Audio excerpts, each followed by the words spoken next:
Oh, good evening, good morning, good afternoon, wherever you are. Welcome to Dreamy Dreamland with Sensei Bob.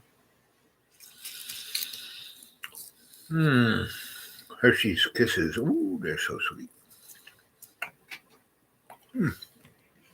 So, we're on the eve of a big snowstorm.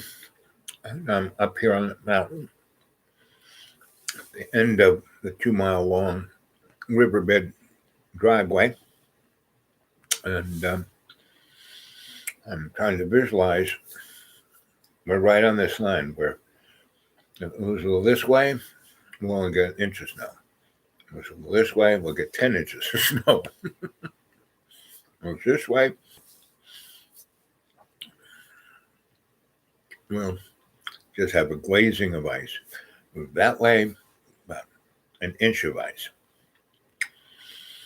If those occur, ice brings trees down, which brings power lines down, which cuts off our electricity. It's going to get pretty nippy up here without electricity. Plus, no water, no cooking. It's like a what do they call those? Adventure horror slash like one of those the sinking of the Titanic, blazing inferno, earthquakes. I mean, that's kind of what this could be, but probably not. And that's kind of what I'm going for. I was listening to the show last night, and I had the laptop on my lap, and just the near little me moving anything made a crunching, annoying sound. So I'm going to put the laptop over here on a pillow and not touch it.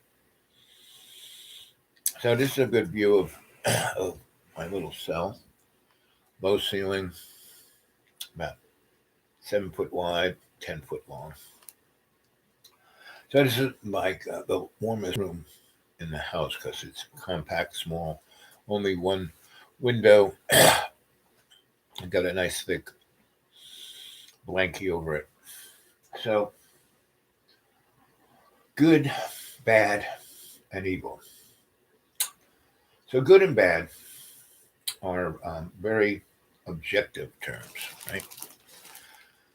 Whereas evil, what is evil? Well, if you reverse evil, what do you get? Live. So life has a potential of being evil, but only when looked at through a singular, one-dimensional, linear point of view. When you look at it through a multi-dimensional point of view, no, the evil goes away. Because evil can only be spawned by ego. Ego is that singular, one-dimensional point of view. I'm right, you're wrong. I'm good, you're bad. I'm exceptional, you're the other. And whatever I do to you, it's irrelevant because I'm exceptional, I'm good, you're bad. I can kill you, I can steal from you, I can lie, I can cheat. But the evil that man does has the most effect on the evildoer themselves. Right? So, my experience has been ever such. And as a young lad, I had no concept of evil because my experience was my unconditional grandmother who brought me up. And all the people around me, growing up in Harlem, I was surrounded by an extraordinarily diverse community. And it wasn't, when you say you brought up in Harlem, people go, oh, surrounded by black people or black people. No. Second Avenue and the United Nations is on Second Avenue for a reason, because it was the avenue where all of the poor, like the Lower East Side, was the beginning of the Second Avenue, right? And all of Lower Manhattan, everything from the Battery, and they call it the Battery because they had cannons there. It faced the Atlantic, where any ship that would come up Hudson would come have to go right by the Battery. So that was a very defensible position. And everything, you know, north of that was uptown. And Pearl Street, why? It's where all the jewelry kind of was sold and all the pearls. And there were pearls in the New World because there were oysters in the New World. Now we've decimated the oyster beds and we just barely have clams left. And, to get a pearl out of an oyster, it has to be there for a long time. So there were so many, the fishing, the oysters, the clams, the scallops. It was like you could just walk into the coast and just pick the food up. I mean, everywhere there was just food. The Indians didn't need farms because this land was so abundant with everything, and they had no sense of money or wealth because they were rich beyond dreams, and they didn't fight over resources and land. Whatever they fought over, it was a thing called coup, which meant respect, honor. And if your respect and honor was infringed on by another, well, what was called for was, a duel or a battle, right? But you didn't wipe out the whole tribe. You didn't kill grandma and the kids. And it never had anything to do with a monetized, you know, mercantile concept. Nowhere except in the Romanesque businessman point of view um, was the monetary ever conceived. Indigenous people did not collect gold. I mean, there was all this gold in Central and South America, but it didn't represent wealth or power. It represented decoration, ceremony. Hey there, Lana. And how was your day off today? I myself was a little tired. I got up later than usual, and I went downtown. We're about to have a snowstorm. Yes, I love you too, Lana. And I had an amazing day. So everything that I thought I was going to do, I didn't. And um, but because instead of that making me anxious, I've been talking about conscious intent and conscious awareness. So my basic intent on what I was going to do didn't happen.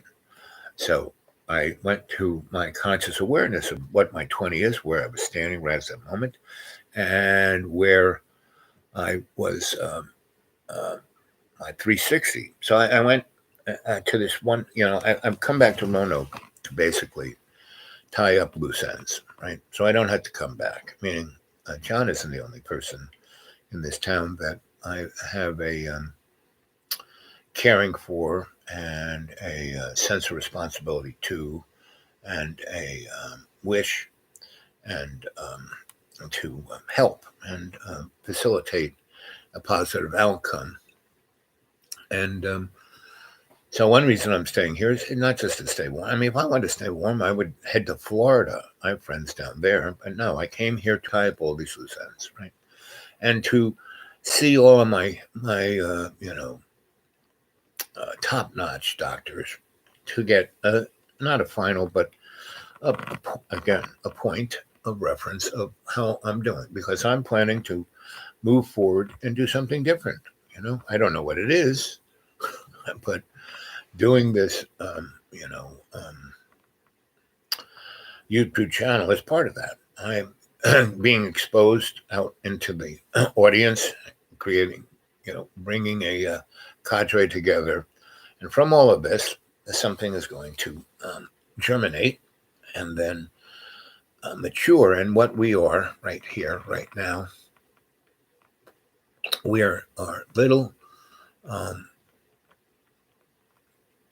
We haven't turned into the butterfly yet. We haven't even gotten into the chrysalis state. We are that little boll weevil chewing up leaves. And I'm in the chrysalis stage, and that I'm going around and tying up all the loose ends. So I will be free to move forward. I know it's good. So anyway, I went downtown. I had things to do before the snowstorm. I wanted to get gas in the car. I wanted to gas it up. I wanted to do, get a few extra things. So, I had everything I needed to,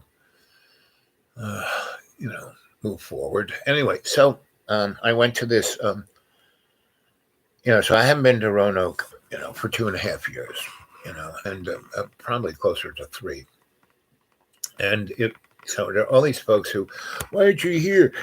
I need your help to write this grant. I need, you help me do this, and you're not here. I need, and basically I went to all these folks and basically said, no, I left you 2.5, 3 years ago, and that you should have carried it on from this point on. There's a team. I mean, I got people into buildings. I got people, with grants. I got people with, and all they saw it wasn't a mission, not a path forward to do something amazing with their life.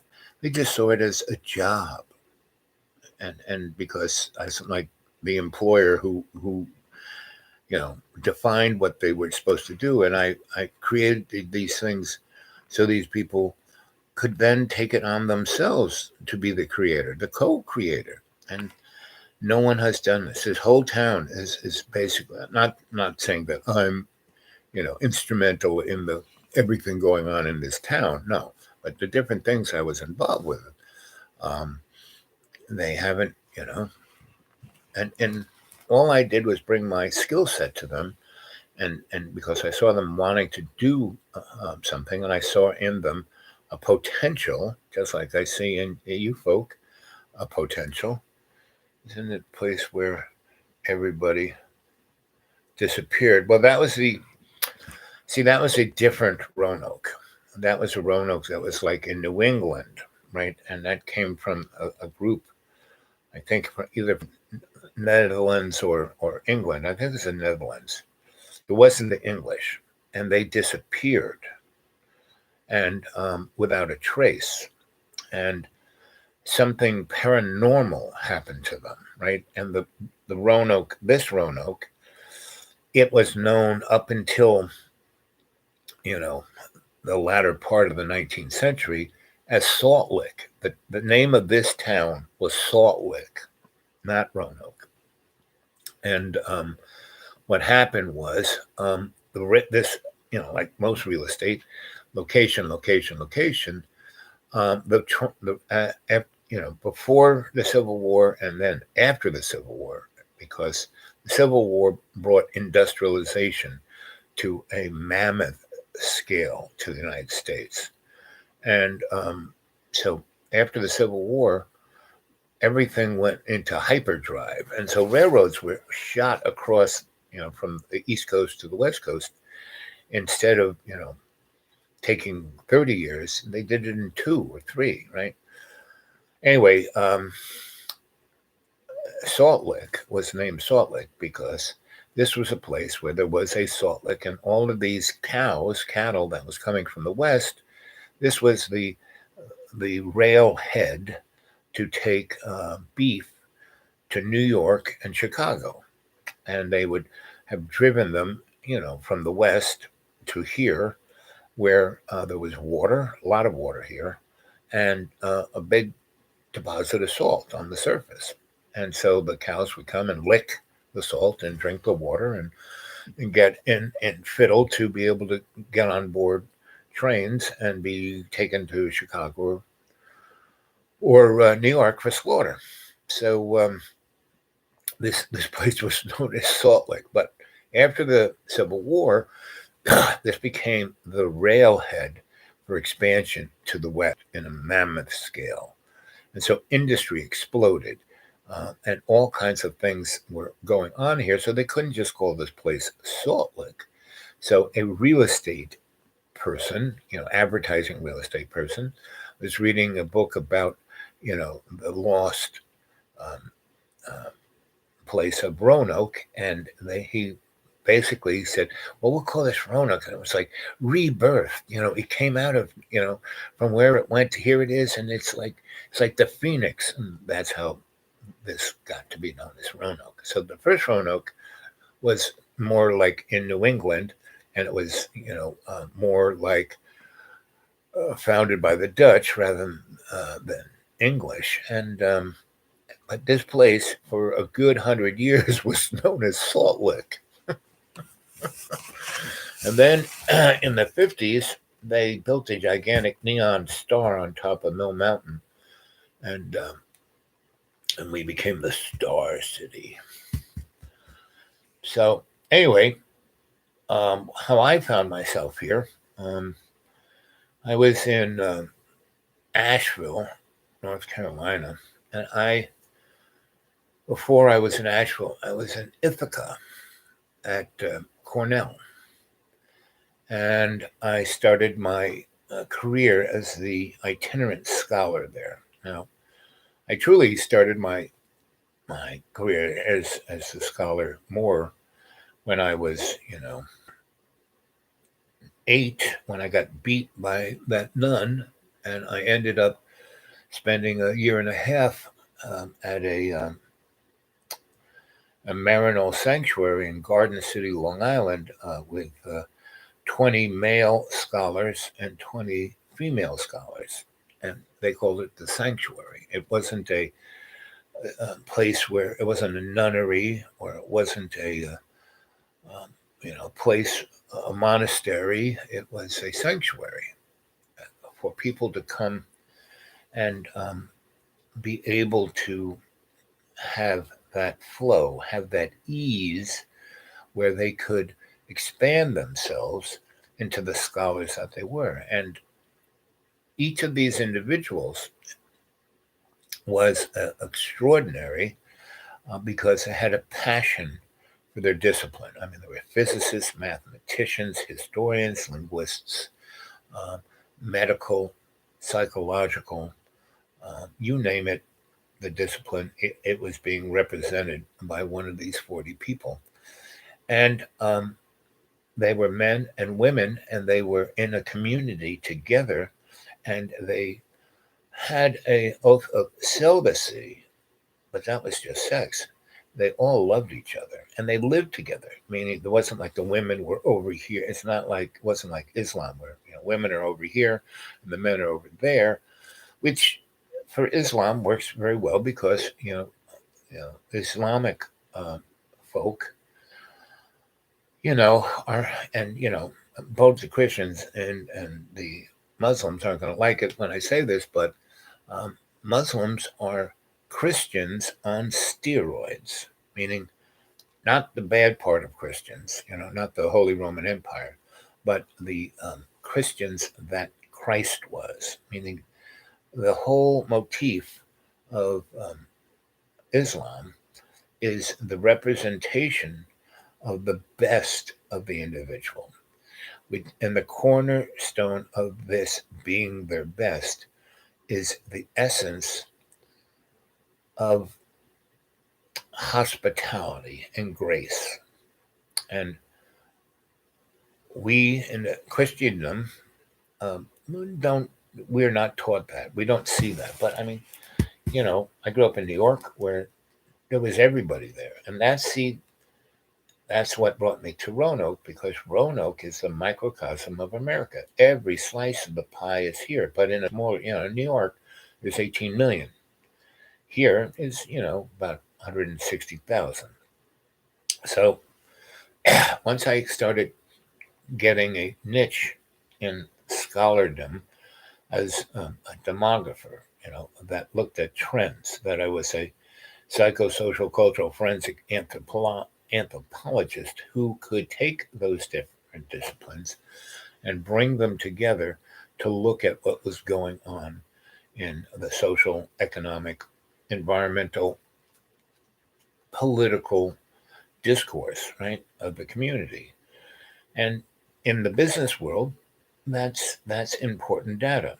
And what I used to do has now been replaced by this, because this little guy is the miniaturization of the Keyhole 7 spy satellite of the 1970s. The Keyhole could suck up every kind of information, any radio wave, telephone call, any type of electronic information, right? Had cameras that from 300 miles up could read a postcard, could read the label on a cigarette pack, And so that's what this does. It sucks up information. Whenever you're Googling something, it's Googling you. I mean, they should not just give you this thing free, which they, like an iPhone costs like $2,000.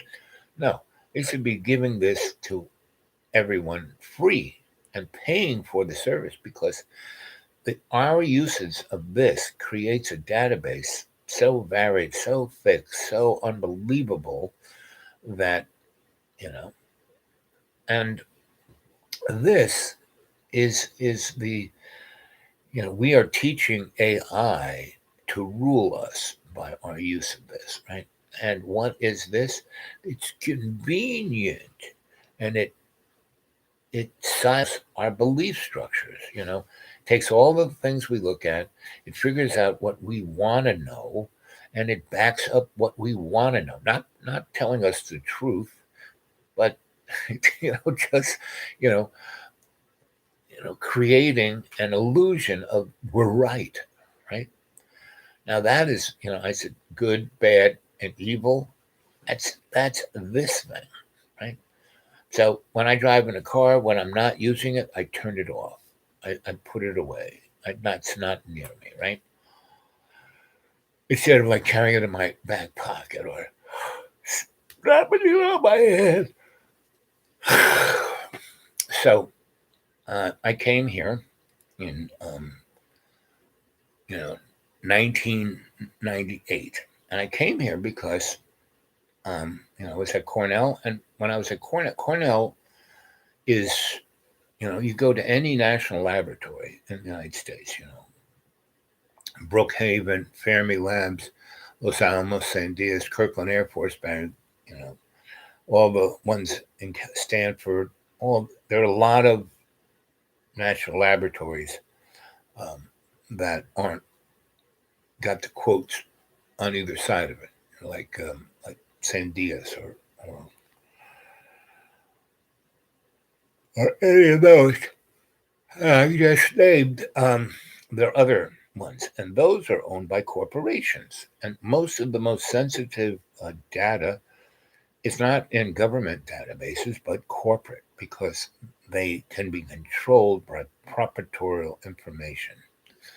So virtually everything that is about the breakaway civilization, and again, this little piece of technology sprung out onto the marketplace, with Apple's, smartphone, like that. And, Bob Jobs, they didn't invent any of this. Like I said, this is a Keyhole satellite from 1970. So, Homo sapiens base of technological abilities is about 3,000 years ahead of where Walmart's is, ahead of this. Meaning, they not only have flying saucers, which they basically developed themselves, which were developed. There is a Let's see. Let's see what Google says about this.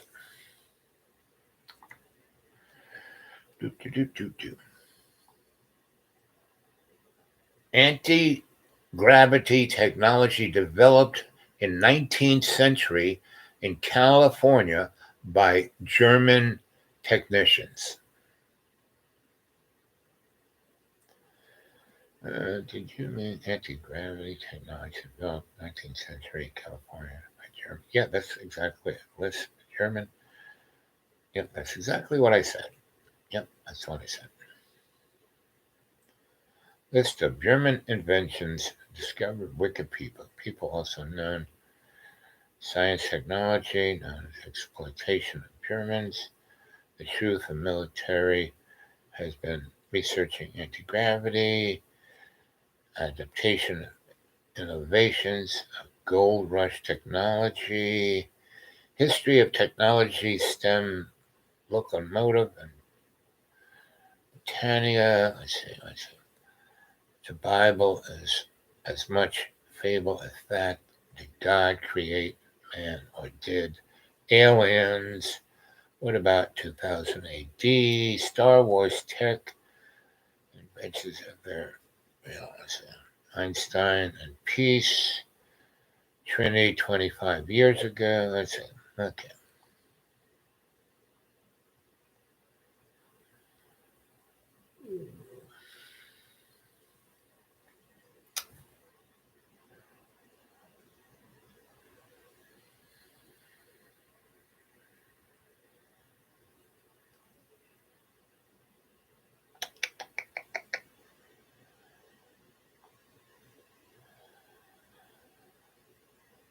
Alternative 3.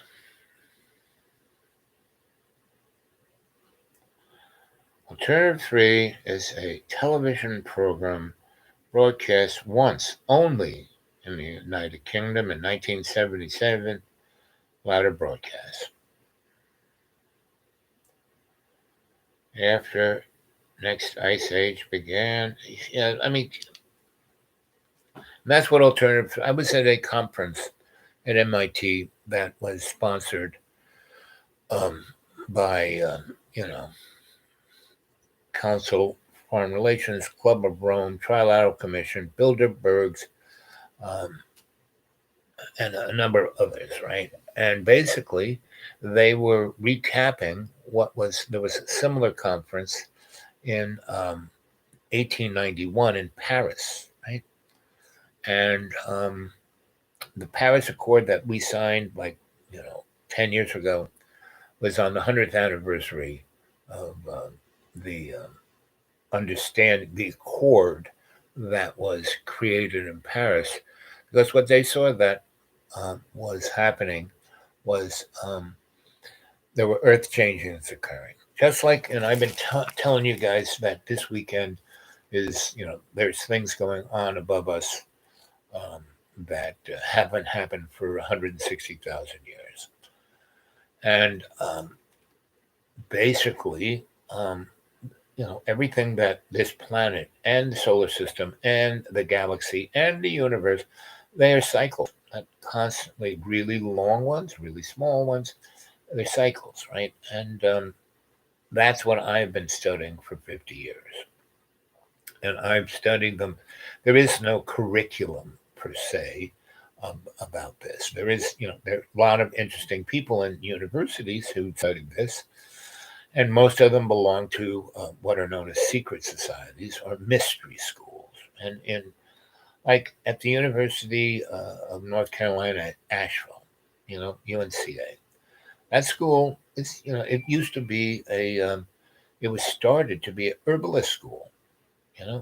It was started in the 1880s to be an herbalist school, alternative medicine, right? And they people who was this great man who was a great herbalist, and he came from this neck of the woods, and he was well educated. He went to Cornell, he went to Oxford, and he traveled the world working for the East Indies company. And basically, he realized that he was studying medicinal herbs all over the world, right? And he found that the greatest number of medicinal herbs on the planet is in the Blue Ridge Mountains, and especially between Georgia and eh, Stanton, Virginia, and and so he started a school in Asheville, North Carolina, to a find where they're all growing, find them, get them, you know, experiment with them, see what you could make out of them, and yes, but that little guy needs us to even be. Yep, isn't the place where everybody disappeared. Well, that's it. Yep. Salt Lake, not Salt Lake, Salt Lick. Reminds me of Stephen King's movie and books. Yep, it's Salt Lick, not Salt Lake. Um, hmm All those books are the same. Pretty much all books are the same. Yes, but that little guy needs us, right? Good. Hmm. Don't Google too much. Yep. This chat thing is hard. Well, it's hard for me too, sweetheart. Um, you know, to constantly, have a thread of a thought, especially so. My trials and tribulations. It's not just being here. Um, it's this whole town, and I've had to deal with, like I said, a whole bunch of people. So I'm gonna ease. And when I tell these stories, one of the interesting things about these stories is I have so many different threads as I tell the story, and people are going, "What the heck is he talking about? He was just talking about this, and now he's talking about that, and what's going on with that?" But by the end, I do this, bring them all, and that's one of my better attributes. I can just bring all this stuff and have it kind of make sense, right? And that's what I get paid for. But all of my skill sets have been replaced by this, by an app. When I got sick, and it took me 6 years to get better, and I when I got to a point where I'll get out my little black book, call my clients, see what's going on, see if anyone's got a project for me to work on. I called them all up, and I was replaced by an app. I said, "How can that be?" And they all said, "Well, yes, that app is not as good as you are, but in a way, it's better because you bring a depth of understanding of our problem, and then you tie it all together in a way that works for us, and then you fix it. But the app doesn't go as far afield as you do. It's very specific. It just fixed that one little problem, and that's really all we ever needed was that one. Not fix everything, because what happens when it just fixes that one little problem, that's good, and that's we got our check for that, and that's all good. But it leaves all these other things unfixed. So that means we got another job and another job and another job instead of it all being fixed. So yes, you are better than this app, but the app makes us more money. See, and that's what I was getting to, the point where the indigenous folk never think about money. They think about tying all those strings together and have it in a place where it can be at ease. Because if it can't be at ease, what you have is dis-ease. So when you fix just that one little problem and leave all these other things hanging out, you get dis-ease. And that's what we got in our society today. It's just another language. Yep, I know I have a brother that a programmer. Yep, it's it. So we've been talking for about half an hour, and we're waiting for the rest of the clan to show up. It's 10:18, and so good, bad, and evil. And evil is living without ease, which causes dis-ease. And what I've been talking to most of all these people that I'm trying to get them to do this is that they let bad thoughts in their head. It bangs around and it comes out their mouth as bad words. Bad words lead to bad actions, which lead to bad outcomes. And I'm trying to, and so Roanoke was this place where I could work, figure out how to get people to do this rather than this, right? And now I've used this place as a database and a laboratory, and it worked for me because back before I found this place, I used to have to travel all over the place to look at these little niches. Well, all these little niches are here. So I've been away for like 2.5, 3 years, and I come back, and no one's moved an iota forward into creating this, right? And I haven't even done this because you're expecting me to fix it. And I went around and basically talked to everyone that I was involved with in helping them to create harmony, ease, and said, well, guys, you know, your Sensei Al Bob is not coming back. This is the last tour, and I'm gonna go start something else, more interesting, more dynamic, more potential than this boring place. I've gotten everything I needed to get out of this place.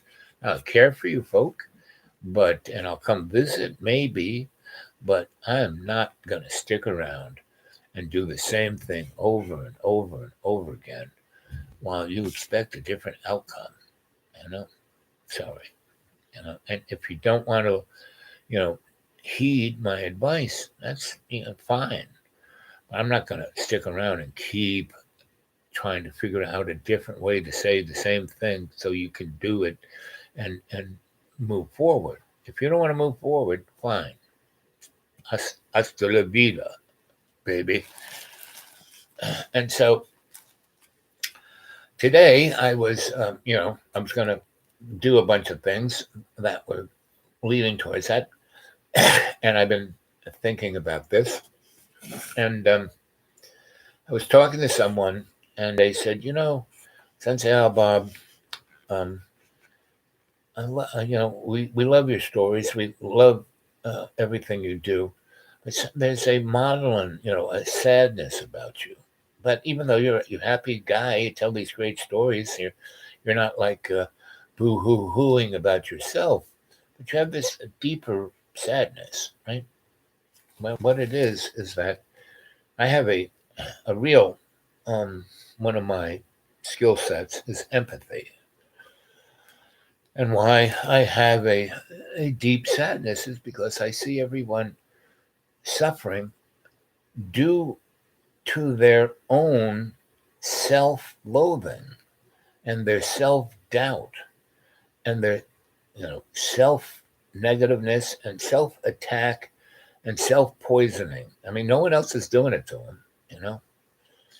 And so and that's what I have sadness about. Just why? So I don't want to watch people do this anymore. Yeah. So when I lived in New York, city of 18 million people, even in Harlem, which is what probably only 1/20th of New York City, maybe even less. You could go 2 blocks over there, no one knew you. You could. It's like having a totally different life, and and that was at a young age. I saw that, and I could do that. I could go, and my grandma would let me because it was a safe community. And that 60 blocks this way and 20 blocks that way. Um, Really, I mean, there was this like tribe of grandmas there were no police. Grandmas ruled, right?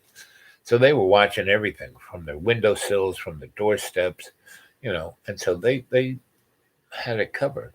And then it fanned out into uh, different levels of mature and responsible individuals, right? So, um, I would just walk around and I would bump into people who were, either older than me and more wiser than me, and they took it upon themselves to watch out for all the innocents, and to impart unto them information they needed to know, and not like the Bible or doing this, but to a story that the person would go, hmm. So that is where I'm coming from, right? My three rules: doctor, do no harm; have a workable exit strategy to get the innocents out of harm's way, and the third is do not get involved unless you can learn something that will enable and motivate you to be your better self and to do better, right? Not to try, but to do better, right? Because by saying trying, you are just making failure inevitable, right? I mean, take trying out of the sentence and put starting to do good, because the biggest issue with achieving anything is overcoming inertia. Just the starting, that's the most difficult thing. After that, it's all downhill. You can, it's not a problem. Getting started can be difficult. So this was Roanoke was a great place to study all of these human conditions. And I came here in a side kind of way because when I was at Cornell, I got involved, in New York, I was involved in all these esoteric occult and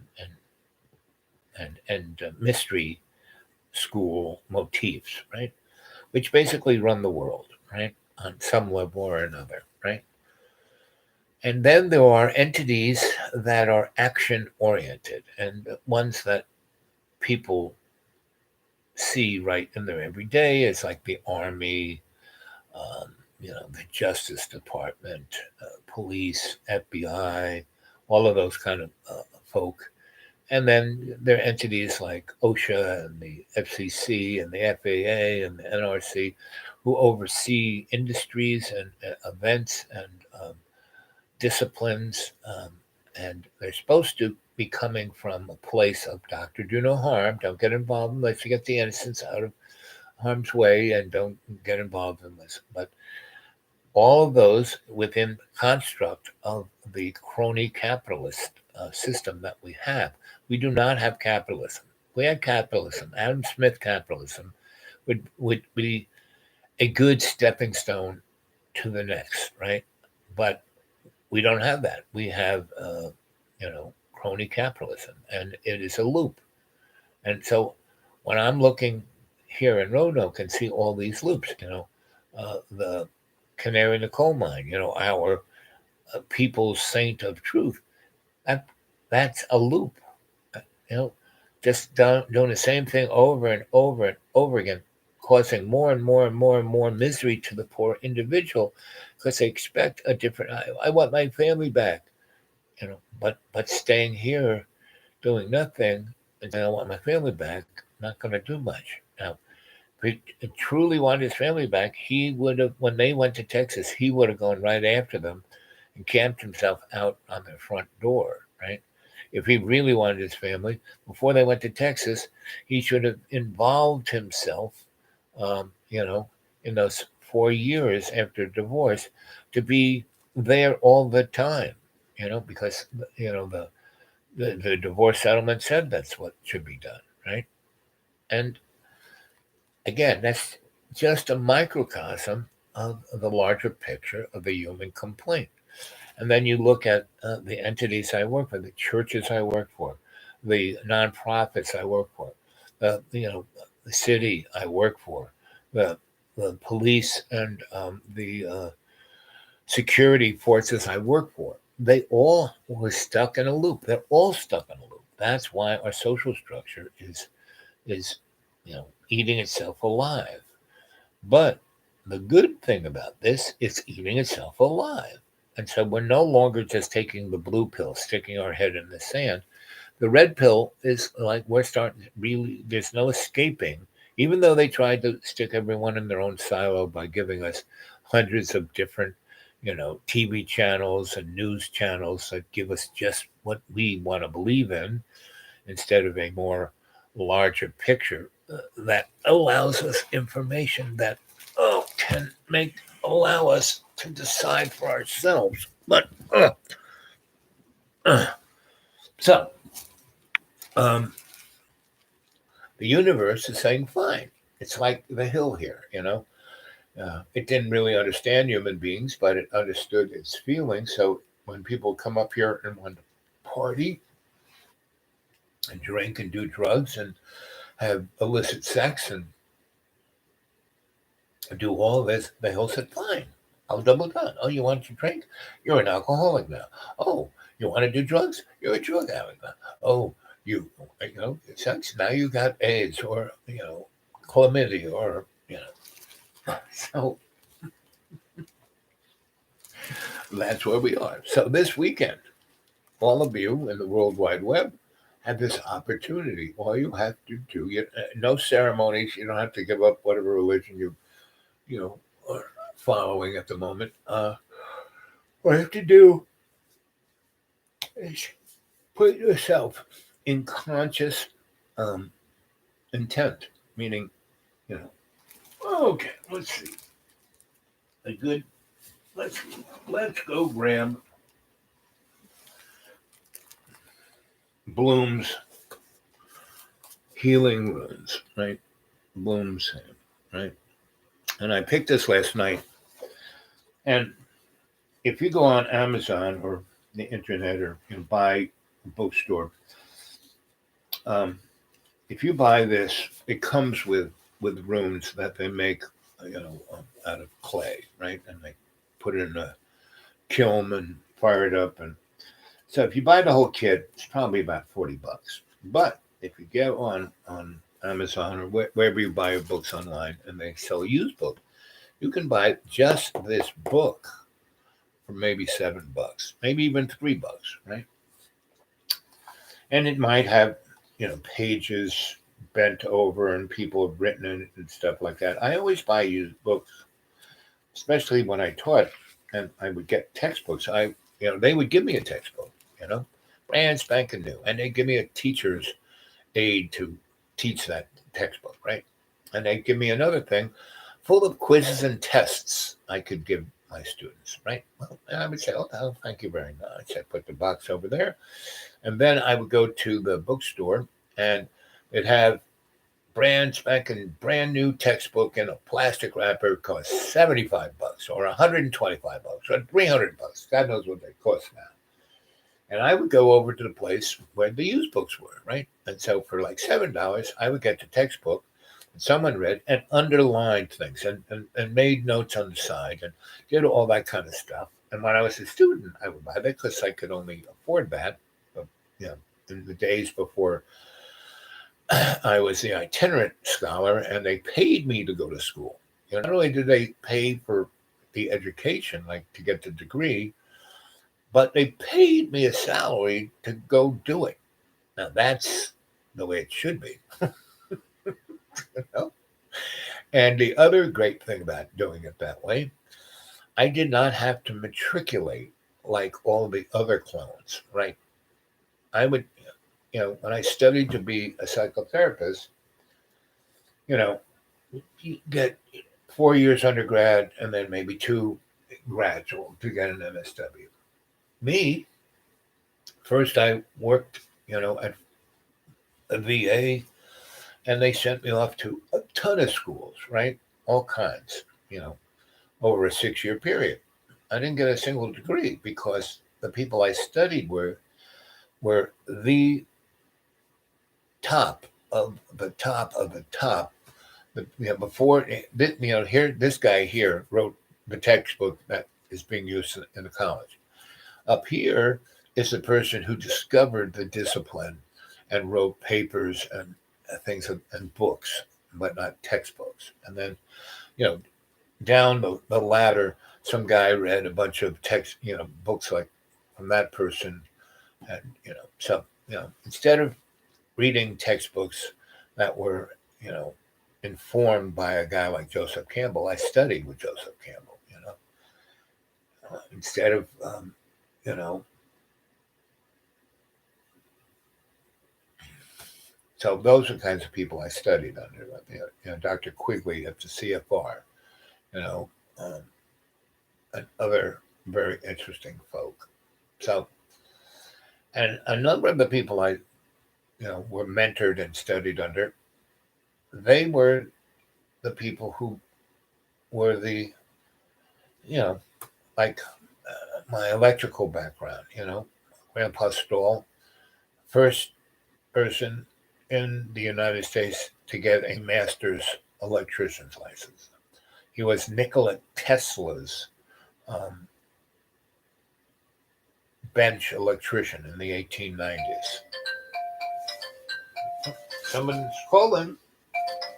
Who's calling? Oh. Hey, sweetie. What's shaking, bacon? Are you there? Whoops. Are you there? Yoo-hoo. Hello. Honey bun. Where'd you go? Here I am, talking to you.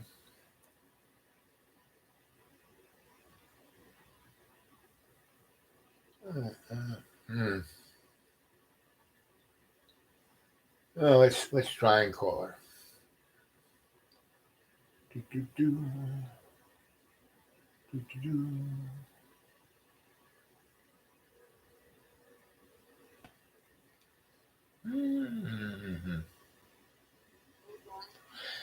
Yeah. Did you just try and call me? Yeah. It dropped out. That's no big deal. It's the electronic world. So I'm gonna put you on speakerphone. Okay. There you are. So you're now part of the show. And Lana's been you're the only, well, there's one other person here at the chat. Lana's been chatting away, and now she's talking. She's part of the show. And so, have you been following what I've been talking about? Well, recently I have to work. Okay. You know that. Oh, yeah. So I have to work. Also, Omicron is going all over Europe. So no, but that's true. But is Omicron killing people or just infecting people? I don't think so.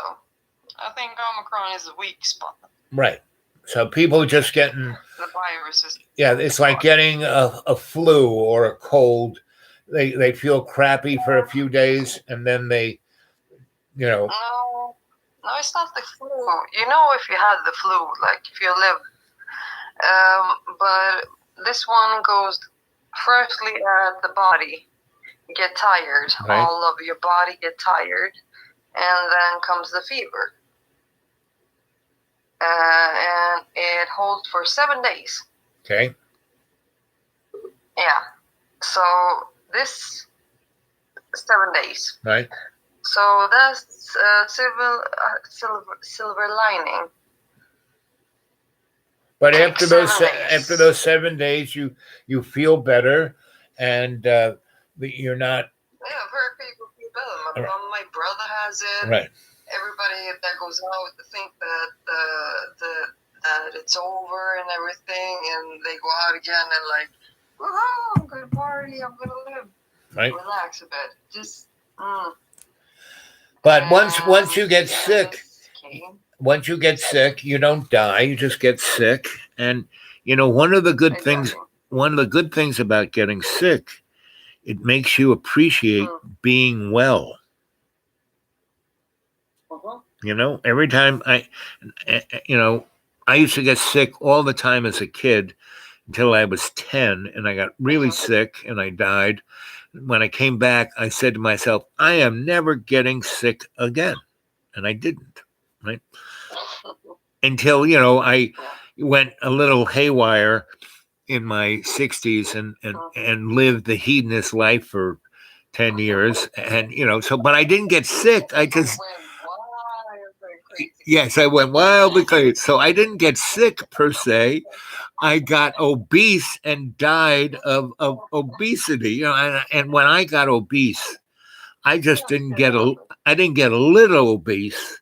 I got unbelievably obese. I mean, I was 460 pounds.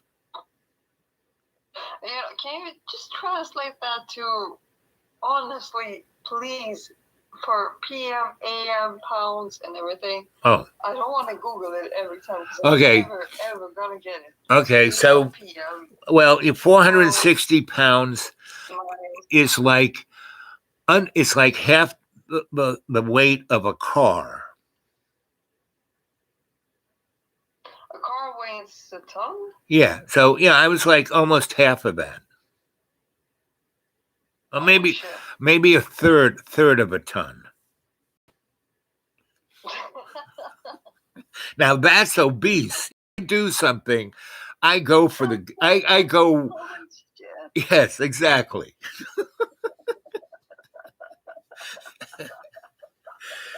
And now, so I lost almost 2/3 of that, right? But when you are that heavy, it destroys your knees, your ankles, everything that's trying to hold you up, I was what is known as, yes, my feet. So, and they don't grow back, I'm not like a tree, but I still walk. So I saw all my doctors, my high price doctors here, and they are amazed. They can't fathom why I'm still alive. Yeah, well, they're stuck in there. Right, exactly. Yes, exactly. They're stuck. Yeah. I mean, they are. That's why they take care of me, because I'm like an enigma. Yeah, this is new for them. Right, exactly. Even doctors. Yep, exactly. Yep. So respect. We must respect them. Right. So that's why I do, and that's why I go see them. And I, when I was really sick and they gave me shitty doctors, I said, no, who do you got next? I went through a lot of them till I found these 5 guys who were at least willing to suspend their disbelief, So and that's, and they're now more my friends. And the other good thing was they were so interested in me and how I did this. I don't really I get charged the bare minimum. Like, I had a whole bunch of tests done to me the last 3 weeks. That probably cost about $20,000, right? They charged me $60. Oh, shit. They charged me $60, right? Because they signed me up. I'm their lab rat, so I just, Yep. So anyway, the dynamic of that. I was that rat too, man. I was that too. I had some fucking disease I shouldn't be having and have a lot of immune system. Right. White bodies.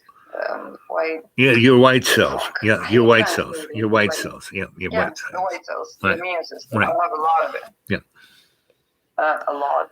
So that means your immune system was working overtime. Yeah, always. Yep. I've been working since I was little. Right. So,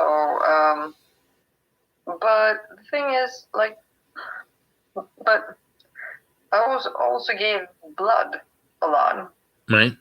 Because you have to give blood. Somebody has to do it. Right. Give blood. Right. So yeah. Yep. And the thing is, when you're a female, if you don't eat iron. Right. Or get too much iron, yeah. Right. Since we bleed a lot, right. Whatever. Yeah. You get anemia. You get anemia, right? Yes, I got it. Yep. Yeah. Nope. But And this, no. so your body does things that most normal people's body don't do. No, I mean, like, I'm going with the time because I'm thinking, like, since I'm working night now, I've been working 3 shifts before, day shifts, whatever. Right. But when you work night, you have to kind of adjust your body to not eat at Well, you have to nighttime. adjust. You have to adjust your body. You have to adjust your body for a lot. I used to work a night shift. I used to work in a hospital late at night. And not only that, I started work at Friday at 3 in the afternoon, and I worked straight till Monday at 9. So I didn't go to, for 2.5 days, I didn't sleep. I mean, I would take a little nap, but I was running a whole ward all by myself, and so yeah, that took a lot out of me. So I'm sure it takes a lot out of you to readjust your body to be at night. I think it takes a lot of everybody right now to readjust. Right. So that's where we're at. We're at this point of readjustment, and I find it very interesting because it lends a great opportunity for people to change for the better. So they won't just accept the same old same over and over again. They will step up to changing their life for the better. Yeah, don't be angry all the time. Just relax. Right. I mean, if the Queen of England still is alive, right? Honestly. Well, that's because she's an alien reptile. That's why she's alive. She's not. Yeah, no, she is. She's an alien reptile. She's not. Oh, I saw her in Australia, and they have a 2-party political system like ours, but I mean, Australia is a lot like America, meaning they pretend to have 2 parties, but they really only have one fascist party, and everyone's owned by the Queen. And the Labor Party, which was the unions, were going to sweep the election. This is in 1977. And she came there to tell all her people to vote for the other, the moneyed people, right? And yes. And so she flew in, and she was in Sydney, she was in Melbourne, Adelaide, Perth, and every city she went to, the people got the week off so they could go see her, right? And she'd be like driving by in the car and have a big parade. And instead of people going downtown and waiting on the side of the road to wave at the Queen, they all went to the beach. And so she rode down the road and there was nobody there to wave at. Right. So when that happened 4 different times, and she got so pissed off, she got on her jet and flew out. And I just happened to be there when she did that. Right. And she was so pissed. She was walking through the airport and she had all her entourage around her. And her face was flashing different colors, green, yellow. And when it was between pink and green in this yellow color, you could see the scales on her face. She's a reptile. Cholera? No, reptile, not cholera. Reptile. She's a reptile. I know, but I mean, like, honestly, a reptile, I mean, like, fine, all the sarcasm and all the I mean, fine, okay. I accept it. Maybe people just evolved to be a reptile. In our brain stem, we have three brain stems. I mean, we have, in our brain set we have three brains, and the oldest brain we have is our reptilian brain, and and then there's the mammalian brain, and then there is the higher essence of the mammalian, which is all about love. And so when you look at human beings, they're human beings who are really loving, and then there are all those reptiles who start war and are sadists and do all those horrible things. That's what I'm talking about, you know? She's a friggin' reptile. So. Yeah, the thing is, do you know what she did with, what's her name? I suck at name. That's why I don't read more and the book that you said. Because names with me, I'm not good at that. Yeah, me neither. I can identify. Yep. I can't. I'm just bad at that. Well, describe the person. I'm actually good at none of my own names. Right. Honestly.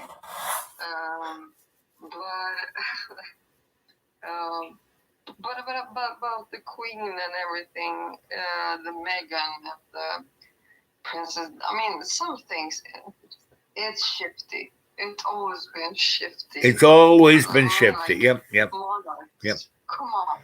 I mean, the birth. You know, you look at guys like Shakespeare. He wrote plays about all the shifty people. You know, and Euripides, the Greek playwright. He wrote all about all the shift. I mean, this is one of the motifs of humanity, you know, the shifty people, you know. So what was the best thing you did today? What made you the happiest today? Me? Yeah, you. Yeah, you. What? I slept. You slept. Okay. I slept. Okay. Yep. And it was fucking awesome. I like to sleep too. I you know, when I fell asleep talking to you last night, I did. It was about 3 a.m. my time, and it was probably 6 a.m. your time. Anyway, or earlier. I mean, later, probably 9. Anyway, I fell asleep, and then I slept. No, I know. You just went like, I gotta go to sleep. Why? Because I was already asleep. I said that when I was asleep. I don't know. And I was like, did I wake you up? Oh. No, you didn't. No. I was in bed. My little head was on the pillow. Phone rang. I picked it up. We started talking, and then I fell asleep. And I was asleep and dreaming. And your voice was in my dream, and it was kind of because you're talking to me from far away. Sometimes your voice echoes when on the phone, and so it was like bouncing around in my head. And I just kind of opened one eye halfway and grabbed the phone and said, "Hey, I'm asleep. I'll call you later." I know. You Americans do that. The thing is, my mom does that. And I was like, what the fuck? Why do people just can be polite and say, hey, I'm gonna go to sleep now because I'm shit tired. Right. Good night. Yep. Yeah. But the thing is, I'm used to that. Right. So it's right. So I fell asleep while you were talking, and then you were in my dream, and that was interesting. And then I was in, you know, so I said, I gotta, I'm hanging up. Good night. I love you. And then I clicked off, but I was still in that same dream, and your voice was still bouncing around in my head. And then I went asleep, and I woke up. So I slept a good 8 to 10 hours after I talked to you. So I got up around. Yes. Me too. Yeah. Right. So I'm right there with you. So I love to sleep. Sleeping is one of my favorite things. So do you remember your dreams? Do you remember your dreams? Honestly, sometimes it's actually good not to remember them. I know that It's somewhere there in the back. Yeah. But sometimes it's just good to like just keep your brain just Yes. You put your brain yeah. in neutral. Blank Put your brain in neutral. Yep. So yeah, page. I can relate to that. Yep. Yeah. It's And a good thing. yep. No, it is a good thing. So Yeah. so I got up. So I was going to get up earlier, but I got up like around 10 or 11. So I was kind of off my little schedule, and then I drove down, and I was off my schedule by about 2.5, 3 hours. And I said, "Screw it! I'm going to reset and put myself in perfect timing." So one of the things I've found coming back to Roanoke, all of my favorite restaurants and places I would hang out, they're still, most of them are still there, but most of them have turned to shit because they've had to like cut corners, and so they're not making it as good, and it's just like going to McDonald's instead of a nice restaurant. No love in the food. Right, no love in the food. Yeah. But I went to this one place where it's still 100% love, right? It's a bakery it's a restaurant too, but he's a baker. And so I went, and I went there a couple of days ago, and the food was still great. And it's one of these places where other people go there because they like the food being great. And so not only is the people who work there great, but the people who go and our customers are interesting and great. And they're it's a long, thin dining room. So you're kind of all together. And there's a couple of big, long tables.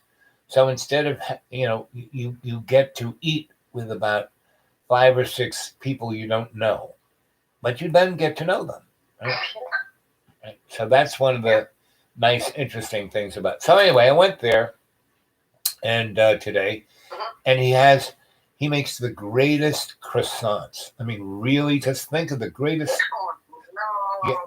Yes. Oh, no, not the French. Yes. Yeah, but he's not French. He's Korean. Yeah, He's Korean and makes he makes so good food. yes, he's Korean but makes the best French croissant, and he also makes the greatest Jewish bagel, and he makes the greatest Dutch chocolate cookie. It's like, so he's got all these. Yeah, I know. It's like amazing. But anyway, and he has lots, and I mean, it's just the best. So I always get a sausage, egg, and cheese croissant, and it's like, or I get a grits, shrimp, cheese croissant. Those are my 2 favorite croissants. And grits. I'll tell you what grits. You know what polenta is? Do you know what polenta is in Italy? Polenta, fuck. Must I Google it? No. I'll tell you. Polenta is, so grits and polenta are the same thing, and grits and polenta are made from hominy, and hominy is from the shaft of the wheat. So it's not what makes bread, and it's not like the thing that is whole wheat.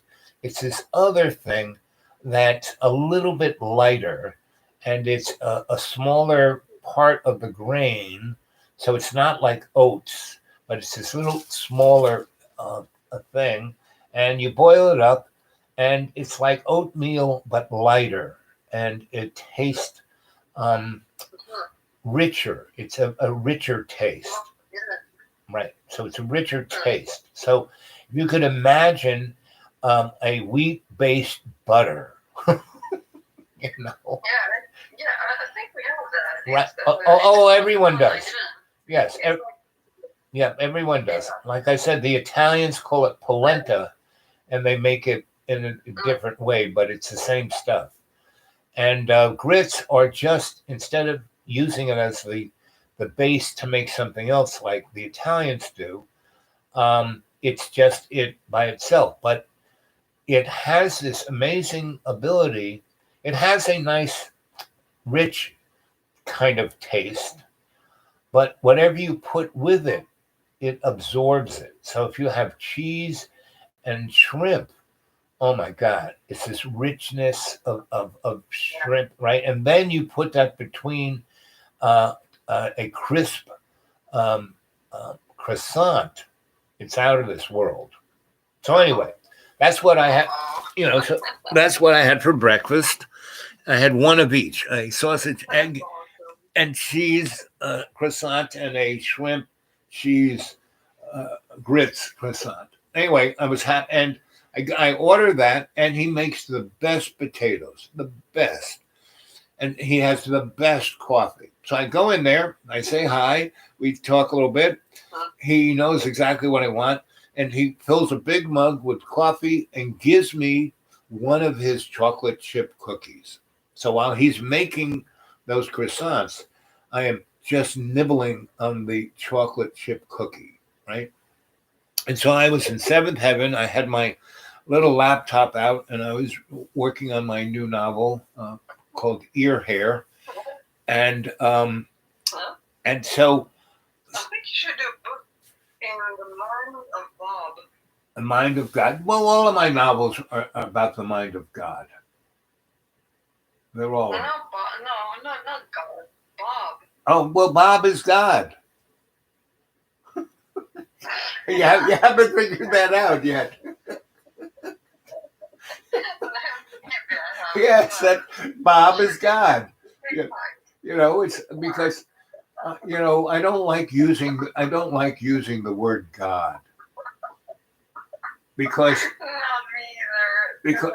because the word God. Did you know the word God comes from Phoenician, which and in Phoenician the word Bob means dickhead. And I'm not kidding you. It means dickhead. I mean, Phoenician is like 17,000 years old, so not quite the same, but very much the same. Dickhead, it means, a big phallus liar, but dickhead, yes, what it means. And so, or penis head, so that's why I don't like using that word God. So that's why I use Bob or dog. Dog's another good word because it's the reverse of God. Yeah, I know. Right. So cats are interesting. right. Though. Right. Yeah. So anyway, so I'm eating that and I'm typing away and I'm just happy as a clam. And this person comes in and goes, "Oh my God, it's Sensei Al Bob." And I'm having this experience of like being famous, being someone who I don't know, but watches me on the YouTube is losing their shit because I'm in the same restaurant they are. I can't believe it. It's like I was like, the Beatles or something, and I'm, like I've got my little chocolate chip cookie. It's like all over my face, and I've got my coffee and I'm typing away. Oh my God. And they want to sit down with me. They want to sit down with me and tell me. And I say, "Excuse me, it's very nice to meet you, but why don't you sit over there? I'm eating my chocolate chip cookie, and I just want to, and so, it's a good. I'm glad to see you, and thanks for saying hi, and it's all good. I now know what it's like to be a rock and roll star. Thank you very much, and they're like, so they sit the closest table to me, but not at the table. And they're just like waiting for me to, yes, of course, I'm going to invite them back over. But I'm go back to my chocolate chip cookie. And then Francis brings out my croissants. And then this other person comes and sits down kind of not at my table, but next to me and kind of looks at me and goes, "Aren't you that guy?" And I said, "What guy?" you Aren't you the dude? yeah, aren't you the dude? And I'm going, yeah. And I said, well, you got to be a little more specific. And he goes, well, about 15 years ago, you were in this little town and you were at this Mexican. Oh, Angelos, of course. Yes, I was. Yeah, Angelos, a good friend of mine. He's dead now, but he had the best Mexican food. Oh, yes. And I just came in there and you were eating breakfast just like you are now. And, and and this Mexican guy said, "Have him read your palm," and I don't remember any of this. And so, but this guy, he said that my reading his palm changed his frigging life, and he stopped doing the shit he did, and he did what he always wanted to do, and he became a fireman. And now, Holy shit. yes, and he not only became a fireman, but he's now the fire chief, and he's the fire inspector, and he married his wife through it and has kids, and they're and he goes, it's all because you read my palm 15 years ago. And I'm going, okay. So I'm just trying to have my breakfast. And 4 more people come in, and I have that experience. That's interesting. Yeah, I mean, one right after another. And then I said, okay, everyone sit at the table. So even that guy who's, oh my God, it's Sensei Alba, And so they all sat, and we had a really nice breakfast.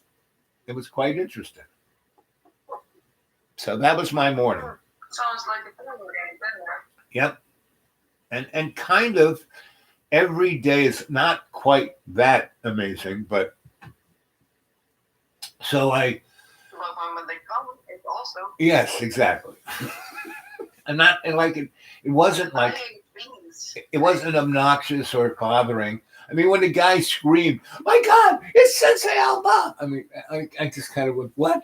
It was like, I looked at him, I said, I had no idea who the fuck you are.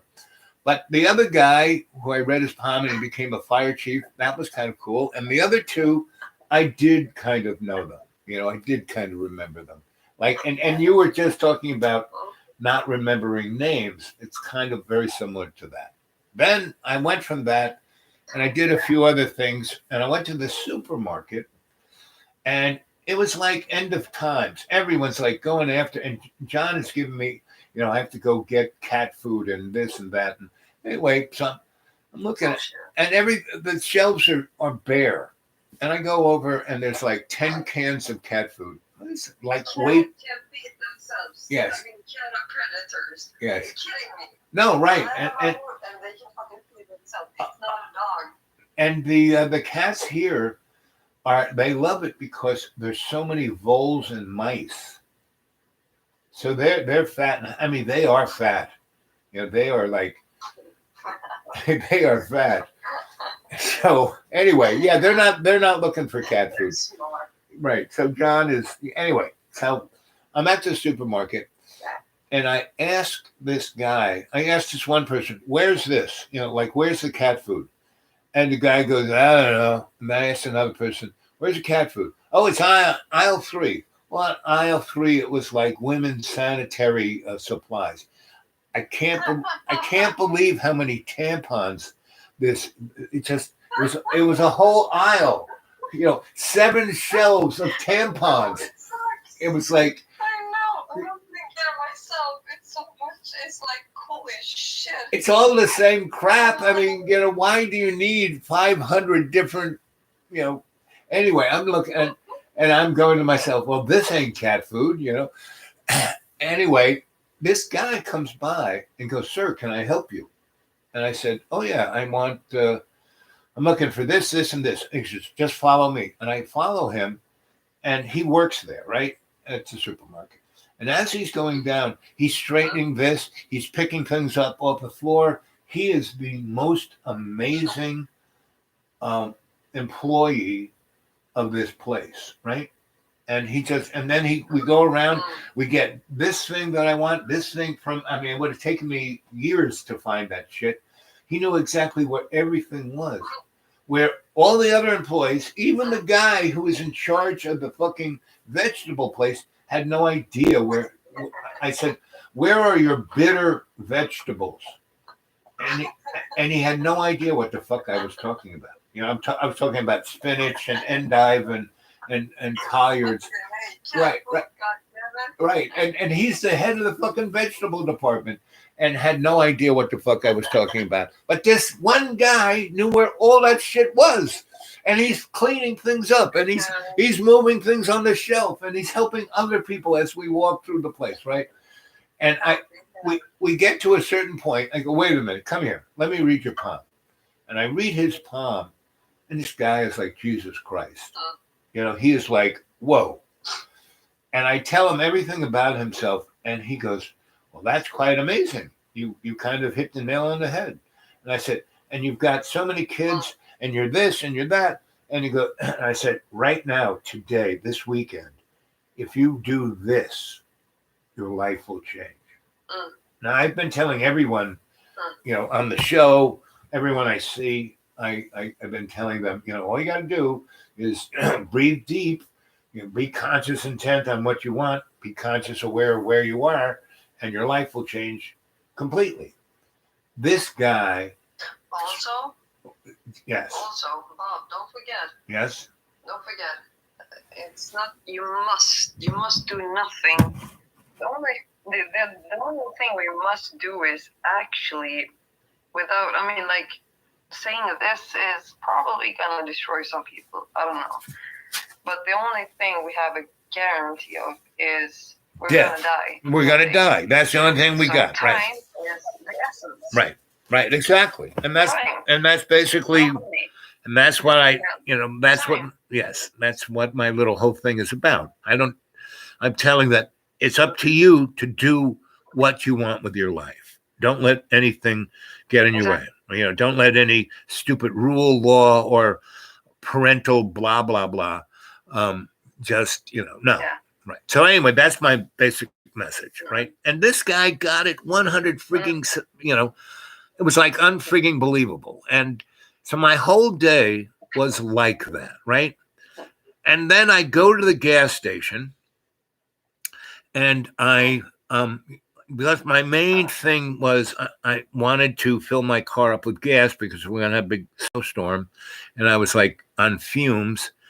And so anyway, I'm like looking in my pocket for, you know, whatever change I have. And this person again is like wanting to get their car pumped up, and they get out of the car and they go, hey, can I help you? And I said, well, yeah, sure. And they stick their credit card in the gas pump, turn it on, and fill my tank to the brim, like with $40 worth of gas. And then he goes, amazing. Here, and he's on the other side. He goes, here, hold this hose for a second. I hold it, opens his gas tank. He pumps his car up. So he, you know, and he's got a really big gas tank. So the end of it is about $100. And he, you know, I put it back in. He drives away. And it's like, I just, you know, I'm like, how did that happen? You know, it's like, I mean, I know how it happened. That exists. Right. So I didn't, you know, I got a full tank of gas. And it was just because I was like going through all my pockets looking for spare change.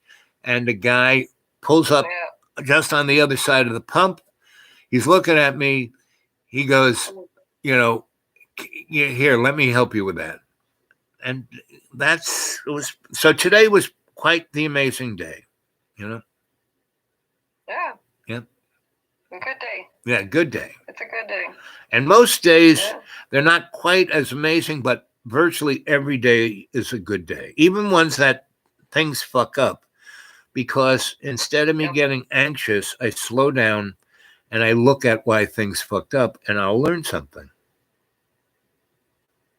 The thing is, some days, I mean, like for me, it takes time. It depends on what kind of brain you have. Right.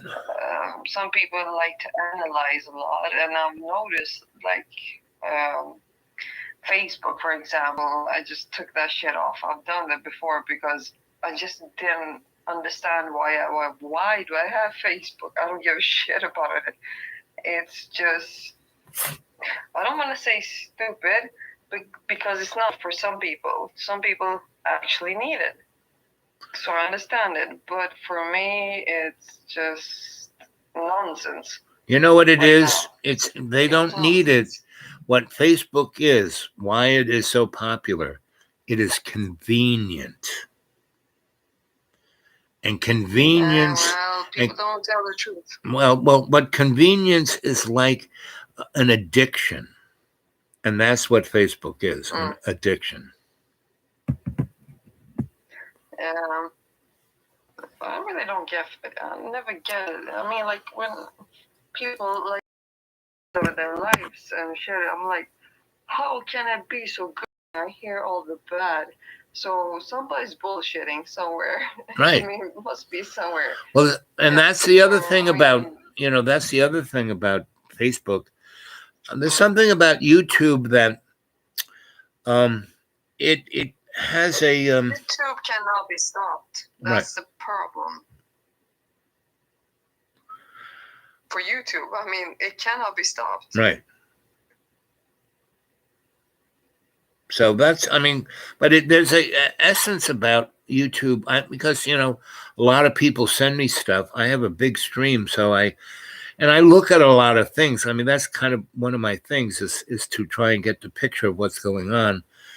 YouTube has a better ability to show what's going on, whereas Facebook, like you said, it's all lies. Because I can energetically see whether something's real or not real, or true or not true, or kind of true or not kind of true. And Facebook is just 100% lie. Facebook is actually, if we look at it, it's Facebook. Right. I mean, that's why I don't like selfies so much. I'm not a selfie person. No. I fucking hate taking pictures. I don't hate myself. I mean, like, it's okay. I got my face. It's okay. Right. But taking pictures is like, stop taking pictures. You have your eyes. Right. Exactly. Kodak that fucking moment in your fucking brain. Now photographs, that I'm a anthropologist, a sociologist, there's a certain thing about, I use photos to document things, right? And for that, yes, but that's, you know what I'm saying? I mean, for that is a good, it's a workable thing. But I know what you're talking about. but I know that some people are good at it. Right. But I'm not good at it. Right. I know that I'm not. Right. But I know that some people are really good at it. Right. I'm not. Right. I know that I'm not good at that. Right. I know what I'm good at and what I'm bad at. Right. But that, I'm not good at that. I mean, like. Well, that's one of my skill sets. Yes, I'm a good photographer, a good filmmaker. So, what are you good at, Alana? Taking care of people. Okay, that's good. That sucks. Yep. Yeah. When did you realize? Taking care of everybody else, and me comes last. And you said once, your best is actually putting everybody in front of yourself. Right. And the willing people will go the last. Right. And that's when, when people say that goes towards the fire, right, instead of those running. Right. So right. And I'm similar. I think of other people before myself, but when I analyze it, I do it because I like doing it, and it makes me feel good. I learn things about myself and others. Meaning, it's for me to put other people's before myself, for me to be serving the better thing.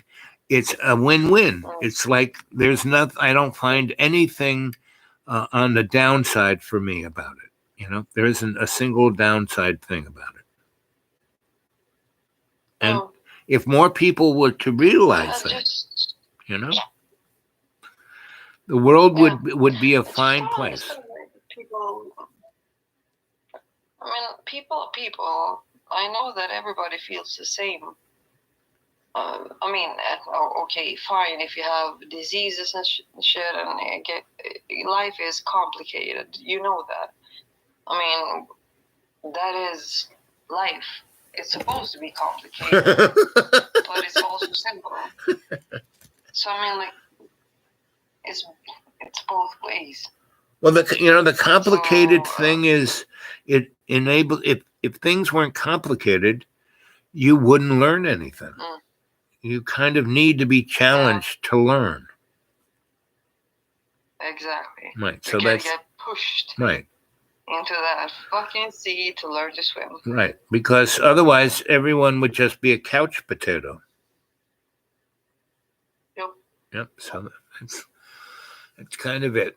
Ugh. Just using the brain for nothing. Yeah, yes, right, exactly. Being a mud puppet. So you're not working tonight, are you? You've got tonight off, right? No, not. Since you're here, I'm actually talking. Oh, you're actually at work.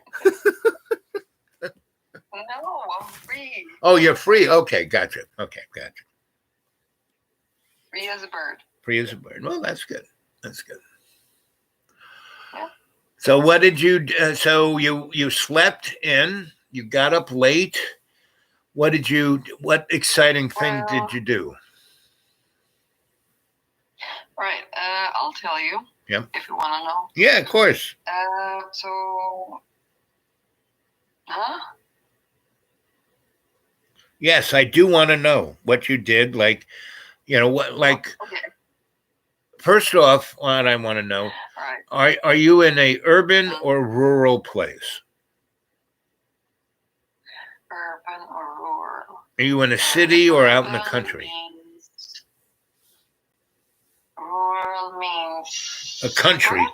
Country. Rural means country. Are you in the country or a city?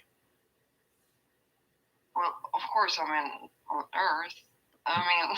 No, but I'm are you in a? Gothenburg. Are you? Oh, you're in Gothenburg, one of my favorite towns. Yeah. So are Yeah, you? I'm always, for some fucking reason, I'm always here. So are you I'm near just the? asking why the fuck am I putting here? Well, all it's the time? What am I hey, supposed to do here? hey. If you, I mean, you could be in a way shittier place than Gothenburg. So are you near the railroad? Are you near the train station? Are you near the train station, or are you downtown? Depends on what you know about Gothenburg. Well, I know, I used to live in Sweden, and I would always take the ferry from England, from Swans. Even in Stockholm. You're right. Stockholm is different. No. I used to, you know where I lived? I lived in a little town between Gothenburg and Stockholm called Forshaga. One more time? And For- do it in Swedish. Oh, good luck with that. Forshaga. Yeah. Nope. Well, like I said, so okay, I'll give you landmarks. It was between. All right. Spell it. Oh, I can't spell it, but it was between. It was between Gothenburg and Stockholm, and the road that goes Oh from my God. that goes Look at from. that.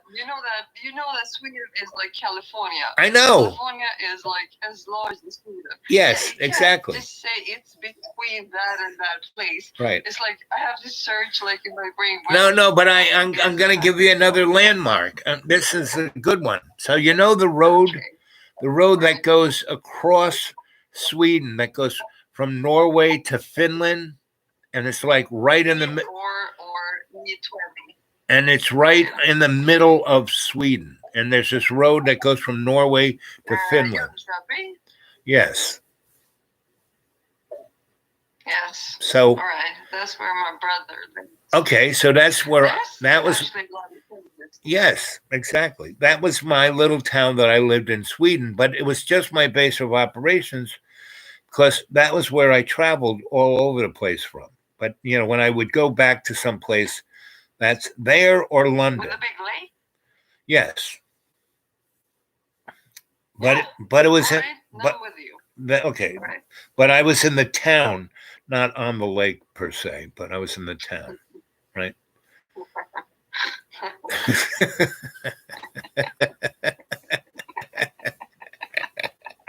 Good, good. I made you laugh. I made you laugh.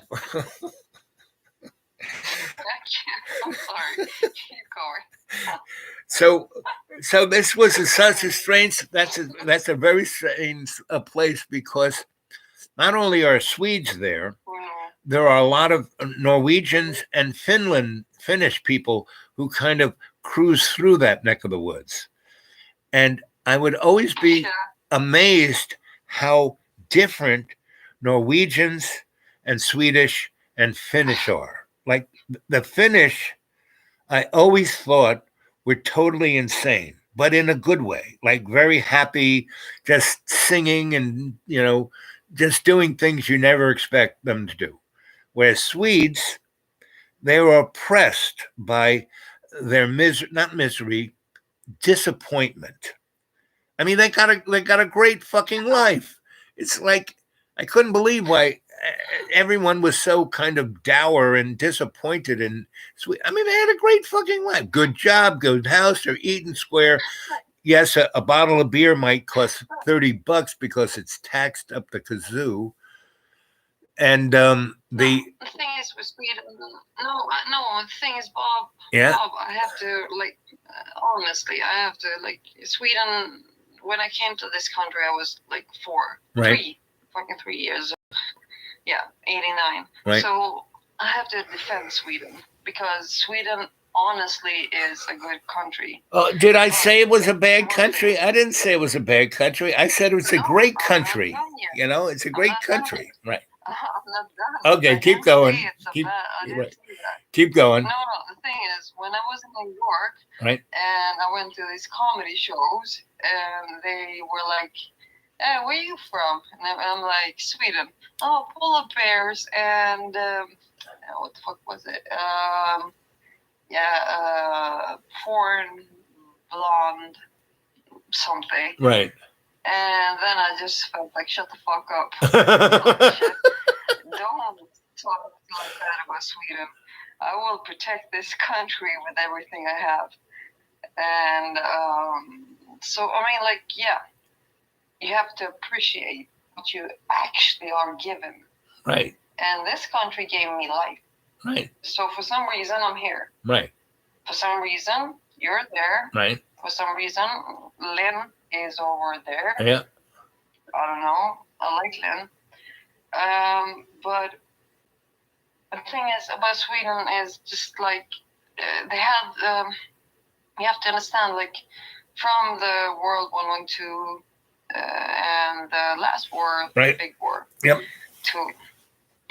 Sweden were neutral and not blah blah blah blah Right. blah, and they had all of these factories working. They had factories, like the buildings are Right. still Yep, there, yep. so they can do concrete, they could deliver. Right. And that's when Sweden got a bit richer. Yep. And Sweden has a law called Allemanslagen. That law is about you cannot own a piece of land because it's not your land, it's not nobody's land. You cannot own it and just say, if you come to my property, I will shoot you. You cannot do that. You have the right to actually go, hopefully people don't hurt somebody, stuff. But they can go on their you property. can go Yes. Right. wherever you want. Right. Yeah. You cannot own it because it's not yours. Right. It's never been yours. Right. And it's a piece of land. Right. So, and Gentlemanslagen also says that everybody has to suffer the same, kind of, when it was really, really, really poor. Right. So Sweden has been poor. They had when I think about the elderies, the people that actually built this country, Right. Baby boomers, Right. maybe it's cool. Yeah. They actually built this country, so we have to protect them now Right. because they did this for us. So it's always like responsibility. Right. We have to protect them because they did this for us. Somebody did something for us, Right. so we have to protect them. Yeah. So I understand exactly what you're also, saying. I'm not going to relax.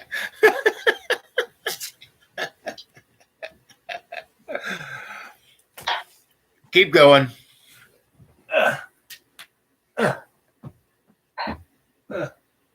Yeah, and in Sweden there are people called samer. Samer is I hate the word in English. It's hard to say it. Individual. You know the word, Bob. Individual? The original people. Right. Aboriginal. Aboriginal. First people. Yeah. Yep. Mhm. Yeah. So they're in the north. Yep. And they take care of their rain. Right. The reindeer. Reindeers. Yep. The reindeer. Yep. Mhm. Yeah, they finally now got the acceptance of Sweden that They're original people and they have a special right to exist. They're reindeers. Yep. Yep.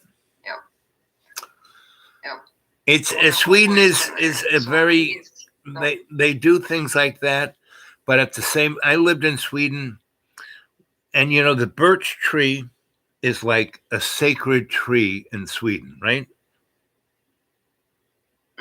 Right? That's the thing that they whip themselves when they're in the sauna. They kind of scratch themselves with a birch tree. And I was living in Sweden when they wanted to defoliate all the birch trees in Sweden so the pine trees could grow better and they could make furniture. And IKEA. Yes, IKEA. And the people were up in arms about it, right? And it was they voted for it and all that kind of stuff, right? And the guy who is the minister about this, whatever part of the government was, he was on television, right? And people were saying this defoliating is going to, kill people and it's going to be terrible and this is our sacred birch tree. You can't do this, right? So they're having a debate. And he has this picture and he says, this is the defoliant we're going to use. And he pours it into a glass and he goes, and see, it's safe to drink. And he glugs the thing and he dies right on camera. He had a heart attack. It was an old guy. I'm sure they didn't even give him the defoliant. I'm sure it was just water, but it was the most amazing thing. And I'm there in this house with a real Swedish family, and they're all like kind of looking at it. I am laughing hysterically, right? I'm just like rolling on the floor, slapping my leg, and they're looking at me. And I try to. Well, no, they got the humor of it, but they didn't laugh like me, right? And I'm trying in my very limited Swedish because, I'm just there because then they're not like my tight friends. They're just people I knew and they had a TV and I wanted to watch this. So they were like my neighbors. So they knew me, but they knew that I was not one of them, but I was okay. I've been there a year and I was a really good friend of a person they really liked. So they cut me a lot of slack. And so I'm laughing. And the one guy who did speak English, and like I was trying to explain it in my limited Swedish, and again, I don't even talk. In my mouth is so weird when I speak foreign language. It's even weirder. Anyway, so he's speaking to me in English, and he goes, "Yes, I can see the humor of this. Yes, I can." And He says, I find it also humorous, but he's not laughing. I am rolling on the floor. And he goes, yes, I see it's funny. And I also am laughing. I said, but you're not laughing. I'm laughing. I am rolling on the floor. This is hysterical. And he goes, yes, it is funny. Right. And that's a good example of what I was talking about. This was hysterical. The guy is trying to show the country that this isn't going to, he drinks it and he falls dead live on television. It was like, right? And I am laughing hysterical. They're all like staring at me. The guy who does, he goes, yes, I find this funny also. And, but so that's my, and I love these guys. So, I lived in Sweden for a year. If I didn't really like being there, I wouldn't have been there a year. And, but that's what I'm talking about. Let me tell you a story Okay. about the laughing part and Right. everything. Mm-hmm. It's kind of, no, every country has its own, unique. Of course. And that thing when you were in New York, when you were in New York and people said what they said about Sweden to you and you took it the wrong way, they were coming from their New York thing. It wasn't like a slight or anything. New Yorkers. It's okay, I didn't do shit. Right. It was just say what you want. Right. I'm not going to say shit. Right. But you know what I'm saying? They're not really, that's what New Yorkers do, So anyway, so tell me about laughing. Right. So tell me your story. All right. So if you go up in Sweden, like in the middle where you've been, Right. in Jönköping, Yep. between Gothenburg and in Stockholm. Right. whatever. Mm-hmm. Yep.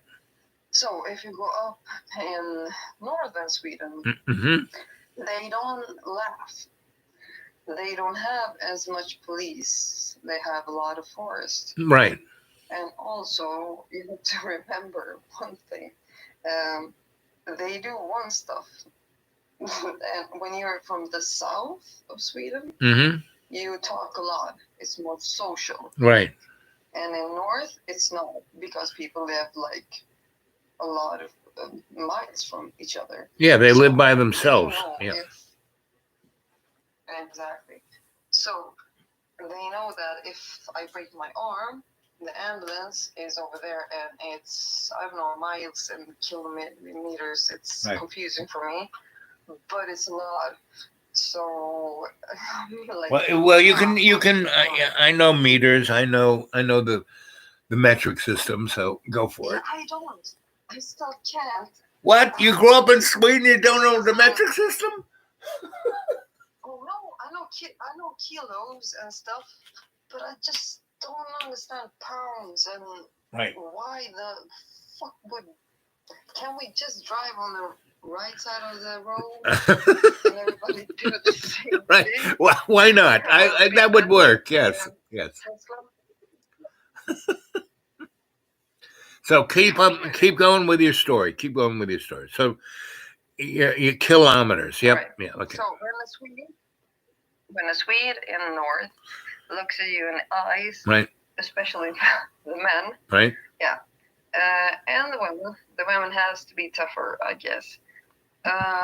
So when they do that and they come to Gothenburg, since I've been a taxi driver, Right. so you interact with people Right. and you feel, do they want to talk? Do they not want to talk? Right.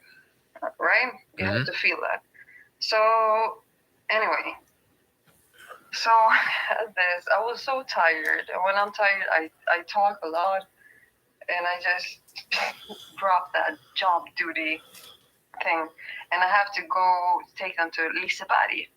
It's an amusement park in Gothenburg. Amusement park is like Disneyland-ish, but in Sweden, in Gothenburg.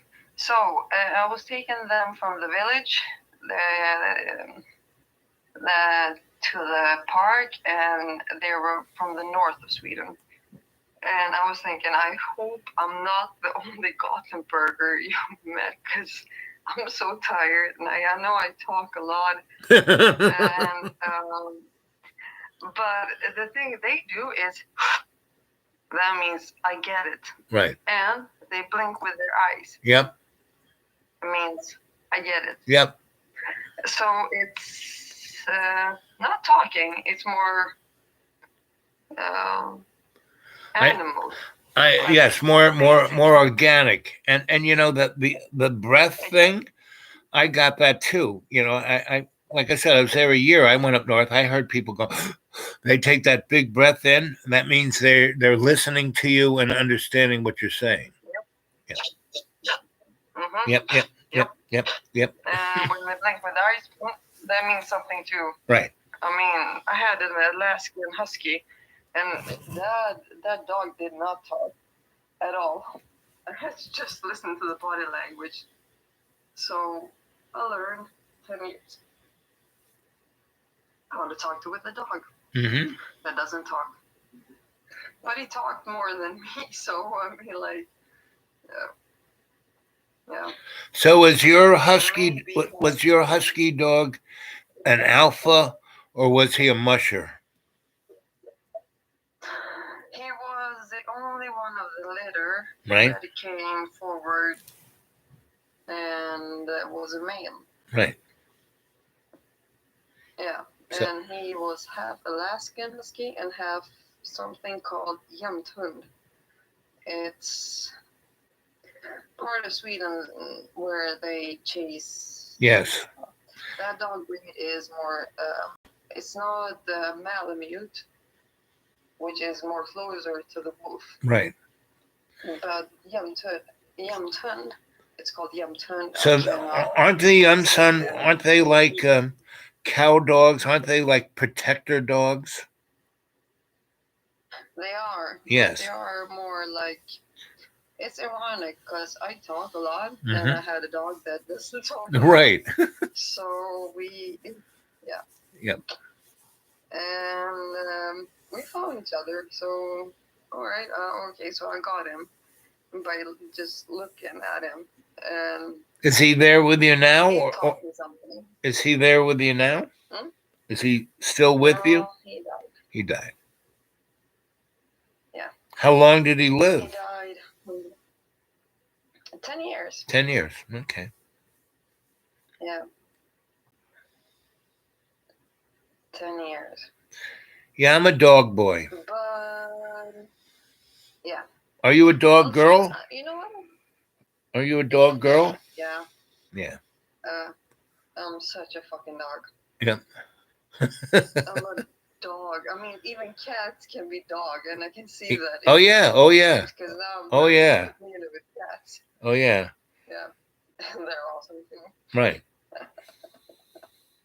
And you're right that dogs, and because Good cats. there's the finicky cat, you know, like the cat looks at you and just looks at you like you're just shit. I'm a cat. But then there's the dog cat that will like jump in your lap and like nuzzle you and lick you and say, "You're my buddy." You know, that's a dog cat. Yep. Yep. I know Yep. exactly. I know exactly what Yep. you're talking about. Yeah. Yeah. There's a cat that won't go out and get mice in Right. the mouth, and just put it on here. Like, Yes. Here's what I got for Yeah. you. Here's what I got This for is you. a prey. Yes. I did this for you. Yes. I love you so much. And Here is there's his the mouth. other one. Yes. Right. Exactly. Yep. And the other one is just looking. And I was looking at the cat that was looking at the person. Right. So it's like, holy shit, he loves you a lot. He's looking at you like 12 hours a day with nothing. And just looking. And I was, wow, impressed. I mean, animals are amazing. Yep. They're just me. Right. Well, the thing that people don't understand is that we are all our relations. You know, dogs and I mean all animals, all plants. I live out in the woods, and especially the phyla, the mushrooms, they talk to me. You know, I mean the trees talk to me too. You know, I mean I live in a deep. You know the kind of deep woods up in the north of Sweden that's like you call it a dark woods. You know. The thing is, I don't know about them. I'm not gonna say I know when I don't know, Right. but that's your story. Right. But So the thing is, I respect that a lot. I respect how can you survive that without any without any skills, like skills to actually survive. If you didn't have internet or a roof over your head right. or food or water, how do you survive? How Well, do you make fire? Right. How do you how do you know which mushroom? I mean, the person I work with, mushroom. She was been a Girl Scout since Right. she was little, so she was farm raised, Right. and she knows how to make fire in like 12 different ways. Right. I'm like, fuck! I wish I knew that. Well, so have her teach you. You can't do that when somebody cannot move their body. I see. Okay, I got you. She's one of your patients. I got you. Okay, I got you. You can't. But I'll learn a lot Right. from somebody who actually cannot move. Right. I can move, but that person is mentally more stable than most of people I know. Yes. Well, they have to be. And that is Yes. Yeah. respecting me. Exactly. No, not everybody. No. I That said person is special. no. What I'm saying is that if you are, I mean, I have a lot of things that people would call a handicap, but I find, I got murdered by a nun and she crushed my esophagus, so I couldn't talk or breathe barely. She crushed something in my ear, so I can't hear out of it. She crushed something in my left eye, so I can't see out of it.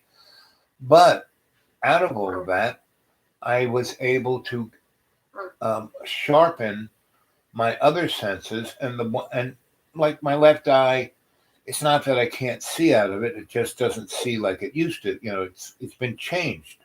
So that change I've seen as a positive thing, right? And the same thing with my hearing. I can't hear out of my right ear how I used to, but I mean, it happened to me when I was 7, so it's like so long ago. I lived with my whole neural net was changed, and in a way that I find much better than what it was. So I worked in hospitals with lots of people who have things that, like with the deaf, with the blind, with other things that they can't. They have all their other senses have been sharpened to the point that they are really more acute than people who have normal senses. They're a lot sharper, just like the person you're talking about.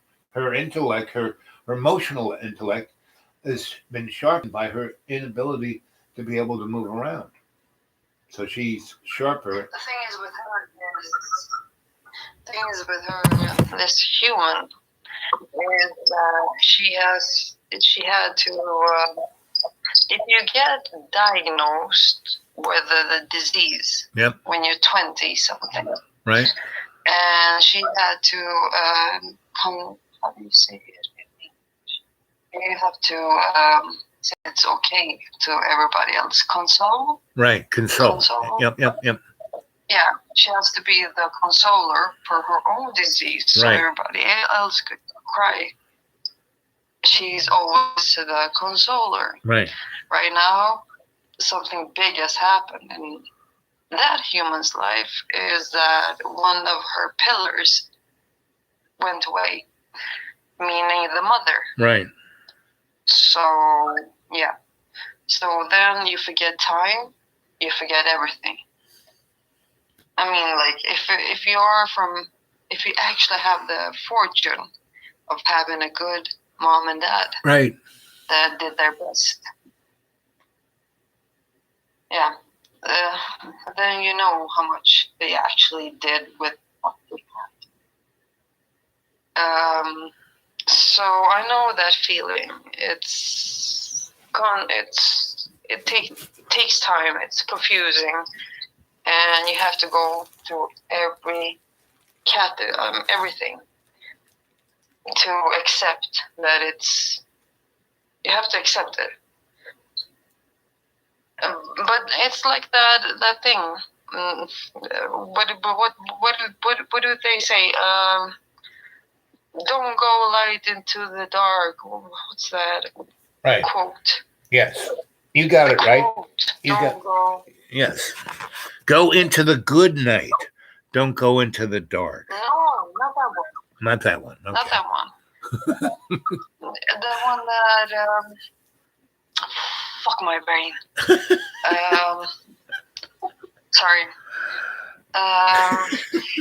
The one that don't go easy into fight. Yes, you're right. Meaning you don't give up. That's what it's saying. You don't go, even though it's dark all Yeah. around you, you don't give up. Yeah. Yep. Never give in, never give But up. I just don't know the quote. Right. Well, that's close enough. You did a good job. Don't go light into the dark. Right, right. Basically, don't give up is what it's saying. And but see, there's a Hang in there. right, hang in there. But the thing is, the really thing is, there's a word giving up and giving in, right? Now there's a place where letting go is good, but giving in, meaning And being forced to do something, that's giving in.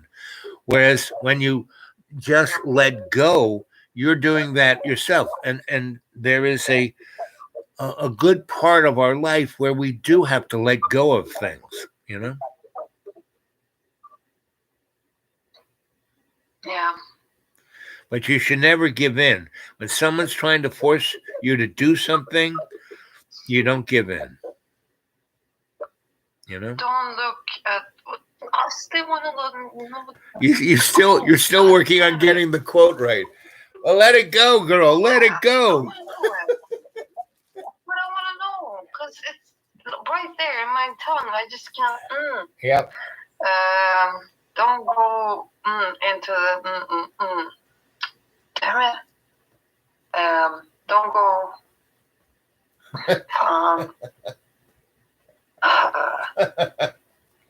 Stupid fucking brain. Don't go light into the dark. You know, It's the thing you need to do, and this is how I have the same issue. You know, the thing is right on my tongue. I just put it over to the side and think about something else, and then it pops right in my mind, right? But when that sucks. right, It but fucking sucks. when It's you right there. right, It just doesn't wanna so work. put it over to the side. Just put it over to the side, and we'll talk about something else. So, what's the weather like? What's the weather like in Sweden? Like England when Jack the Ripper lived. Well, no. What I mean today? Was it a sunny day? Was it a rainy day? Snowy day? Cold day? A little bit of sun. It's a lot of wind. Wind. Strong wind or light wind? Always from wind. Oh, It comes from you from everywhere. yeah. Which is a good thing because it cleans the air. So. Yes. Oh.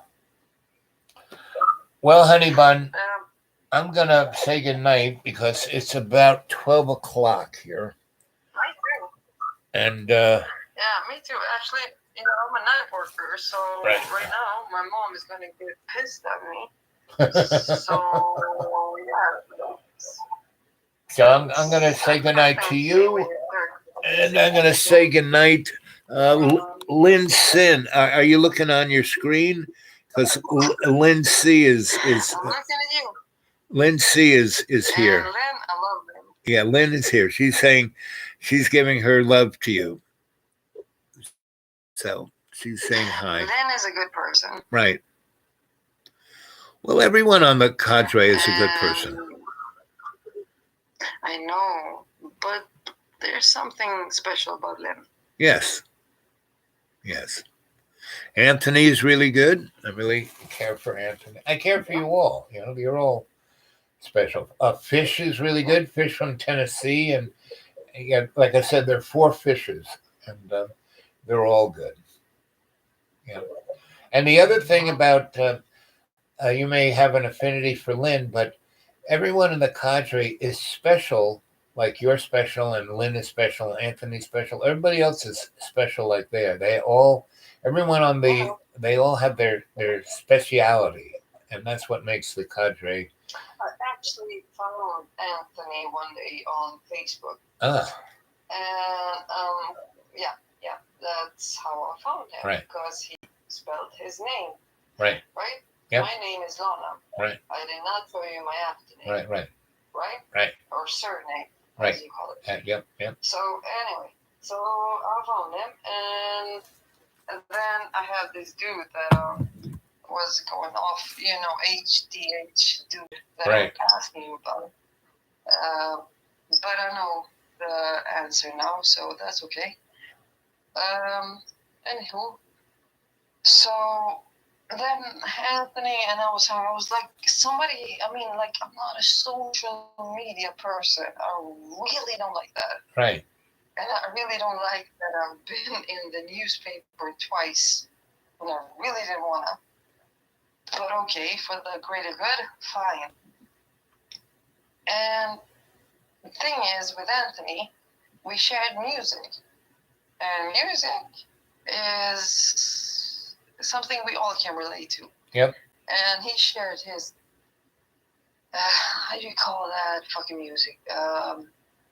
It's not, it's more house. Right. House music. Yes. House music is electronica, but it's more danceable, and it's more eclectic, and it's more has an R&B sound to it, rhythm and blues. Maybe, or people do drugs as well. Anyway, Yeah. because it kind of sounds like that. It's like, if you can dance to that for 3 hours, you have something. What if you can dance to that? What drug are you on? Yes. Yeah. Well, where the fuck is it? Where's the drums? Where are they? They still there. Right. And I shared my music, and he was like, "Oh, I haven't thought of that music." Oh, I'm like, "Yeah, I know. That's how you actually are exposed to new music. That's how you learn new music." And So what is your music? Oh, I hate that question. Because when I say it, people hate the answer. And I don't like it. I like good music. Yes, that's me too. I love all music. You know, there isn't a style of music I don't like. Not all music, as long as it's good. As long as it's good. That's exactly it. Yeah. You know? I mean, I'm not a big rap fan, Yeah, it's gonna be the shit. but there's some really good rap. You know, I'm not really a heavy metal guy, but there's some, in every style of music, there is good music. And that's what I look for. Mhm. Good music. Right? Yeah. Yep. Yeah. So, And people hate when you say that. Just not stuck in a box. It's like, but that's how people discover new music. Right, and exactly. how to nuance it Yep, exactly. to hear the. Right. I like all music. Okay, Bubbo. Okay, babe. I'll talk to you later. Sweet dreams. I love you too. Yep. Stay on the bop, and I'll talk to you later. Yep. Bye, babe. All right. Good night. Yep. Sweet dreams. Sweet dreams. Do. Well, that was Lana from Sweden, and she had to get back to it. So, how many folks are there? 2 and 2. So, Lynn, see, you're still there. Oh, and I'm going to go to sleep myself. Well, I hope you liked tonight's show. That was kind of fun. A little bit of eclecticness from Sweden, and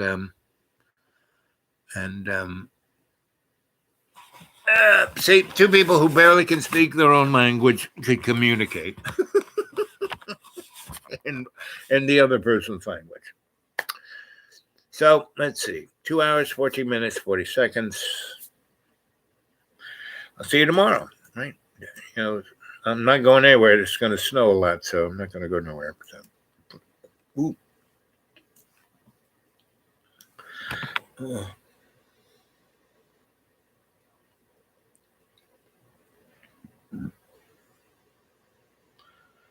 Yep, let's just sleep sometimes. I'm up for that, baby. Get you later.